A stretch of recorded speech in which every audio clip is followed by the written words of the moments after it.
Hey everyone, welcome back to the channel. With the holidays just around the corner, have you ever stopped to wonder where the jolly red-suited figure of Santa Claus actually comes from? You all know the story of Santa, his sleigh, and the reindeer. But the real history is far more fascinating and complex than you might imagine. It's a tale that stretches back over 1,000 years, weaving together Christian saints, European folklore, and even ancient pagan gods. So grab a cup of hot cocoa, get comfortable, and let's unwrap the true origins of Santa Claus. Let's start our journey in the 4th century in a place called Myra, in modern-day Turkey. This is where the historical figure of Saint Nicholas lived. He was a bishop known for his incredible generosity and kindness, especially towards children and the poor. One of the most famous stories about him involves 3 poor sisters. Their father couldn't afford a dowry, which meant they couldn't get married and faced a grim future. Late one night, Nicholas secretly tossed 3 bags of gold into their house, saving them from a life of hardship. This act of anonymous gift-giving became his legacy. After his death, his legend spread throughout Europe, and December 6th, the anniversary of his death, came a day for giving gifts to children, became the patron saint of children, sailors, and merchants. As the centuries rolled on, the figure of Saint Nicholas evolved differently across Europe. In the Netherlands, he became Sinterklaas. Sinterklaas looks a lot like the bishop he was based on, with a tall red mitre hat, a white robe, and a long curly staff. He doesn't live at the North Pole. Instead, he arrives each year in mid-November by steamboat from Spain, and he doesn't have elves. His companions are known as Zwarte Pieten, or Black Peters, who help him distribute gifts.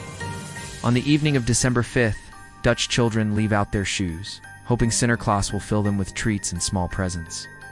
This tradition of leaving out shoes for a gift-bearing figure is a direct link to the modern practice of hanging stockings by the chimney. Sinterklaas was a stern but fair figure who kept a big red book listing which children had been naughty or nice. Sound familiar? Now, let's cross the English Channel to Great Britain. Here a different character was gaining popularity, especially during the Tudor and Stuart periods. He was known as Father Christmas. Unlike St. Nicholas, Father Christmas wasn't originally associated with children or gift-giving. He was a large, joyful man dressed in green or brown robes, adorned with holly and ivy. He embodied the spirit of adult feasting, merriment, and goodwill during the midwinter festivities. He was the Lord of Misrule, encouraging people to eat, drink, and be merry. He represented the celebration of Christmas itself, rather than a gift-bringer. So, at this point, we have 2 separate figures: the child-focused, gift-giving St. Nicholas, and the adult-focused, party-loving Father Christmas. For a long time, these 2 traditions remain distinct, but the story gets even deeper and more ancient. To find some of Santa's most striking characteristics, we need to travel back even further in time, to the pre-Christian world of Norse mythology. Meet Odin, the Allfather, the chief god of the Norse pantheon. Odin was often depicted as an old man with a long white beard, traveling the world disguised in a cloak and a wide-brimmed hat. During the midwinter festival of Yule, Odin was said to lead a ghostly procession through the sky known as the Wild Hunt. He would ride his legendary 8-legged horse Sleipnir across the heavens, followed by a host of gods and spectral hunters. Children would leave their boots by the hearth, filled with carrots and straw for Sleipnir. In return, Odin would fly down the chimney and leave gifts in their boots. It's an old bearded man flying through the sky on an 8-legged steed, giving gifts to children who leave out treats. The parallels to Santa and his 8 reindeer are pretty hard to ignore. So how did all these different figures, a Turkish bishop, a Dutch saint, an English partygoer, and a Norse godal, merge into the Santa Claus we know today? For that, we have to cross the Atlantic to America. When Dutch immigrants settled in New Amsterdam, which later became New York, they brought their traditions of Sinterklaas with them. The name Sinterklaas was eventually anglicized into Santa Claus.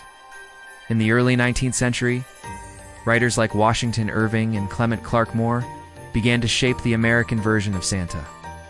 Irving, in his 1809 book, A History of New York, described a jolly St. Nicholas who flew over rooftops in a wagon, delivering presents. But the most influential work was the 1823 poem, Visit from St. Nicholas, more famously known as "'Twas the Night Before Christmas," Clement Clark. Moore is credited with writing it, though there's some debate. This poem is where so many iconic elements of the modern Santa story come together. Moore describes Saint Nick as a jolly old elf, with a round belly that shook when he laughed, like a bowl full of jelly. He gave him a miniature sleigh and 8 tiny reindeer, even naming them Dasher, Dancer, Prancer, Vixen, Comet, Cupid, Donner, and Blitzen. He combined the gift-giving of St. Nicholas with the flying supernatural elements reminiscent of Odin's wild hunt. This poem standardized the American image of Santa Claus. The final piece of the puzzle, Santa's visual identity was cemented by an artist. Throughout the 19th century, various illustrations depicted Santa in different colored suits, including blue, green, and tan.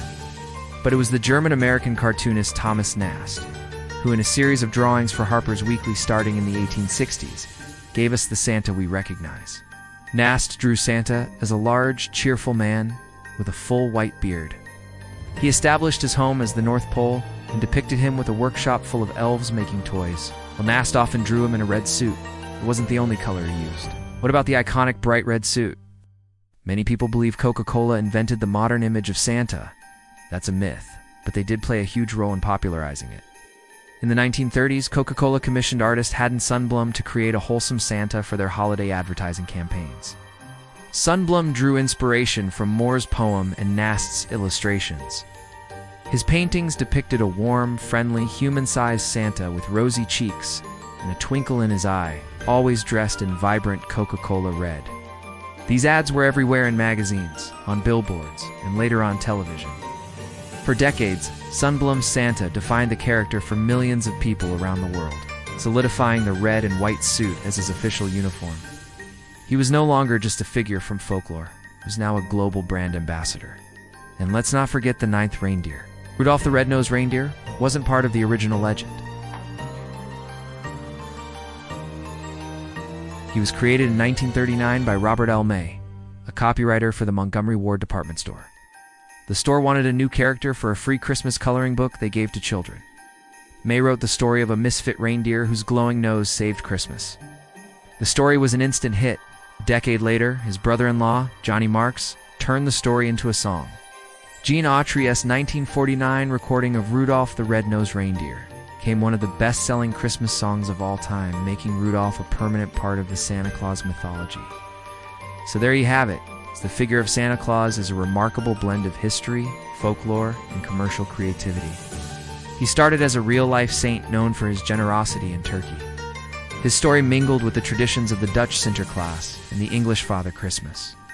He inherited his magical sky-traveling abilities from the powerful Norse god Odin. American writers and artists gave him his personality, his sleigh, and his home at the North Pole. And finally, a soft drink company gave him his iconic red suit and made him a global superstar. The story of Santa is a perfect example of how cultures borrow, blend, and reinvent traditions over time. He is a character built from layers of meaning, representing kindness, generosity, and the magical spirit of the holidays. Thank you so much for joining me on this deep dive into the history of Santa. I hope you found it as fascinating as I do. If you enjoyed this video, please give it a thumbs up and consider subscribing for more stories behind our favorite traditions. What part of Santa's history surprised you the most? Let me know in the comments below. Have a wonderful holiday season, and I'll see you in the next video.